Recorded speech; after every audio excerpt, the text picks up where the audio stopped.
ضلع میاں والی کے گاؤں روغان میں پتھروں پر روٹی پکائی جاتی ہے۔ قدیم زمانے میں روٹی پتھروں پر پکائی جاتی تھی، لیکن ضلع میاں والی کے گاؤں روغان اور مضافاتی دیہاتوں میں اب بھی پتھروں پر روٹی پکانے کا رواج قائم ہے۔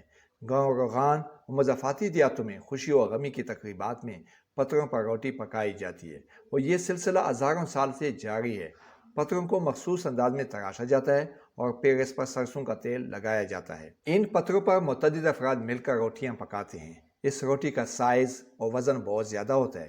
3-4 افراد کے کھانے کے لیے ایک روٹی کافی ہوتی ہے۔ اس روٹی کا ذائقہ لذیذ و منفرد ہوتا ہے۔ لوگ اس کو شوق سے کھاتے ہیں۔ پتھروں پر روٹی پکانے کا رواج کافی دیہاتوں میں ناپید ہو گیا ہے، لیکن گاؤں روغان اور مضافاتی دیہاتوں میں یہ رواج ابھی تک قائم ہے۔ حکومت کو چاہیے کہ وہ پتھروں پر روٹی پکانے کے رواج کو قائم کرنے کے لیے اقدامات اٹھائیں تاکہ روٹی پکانے کا منفرد انداز قائم رہے۔ کیمرہ ٹیم کے ساتھ خالد خان، کالا باغ۔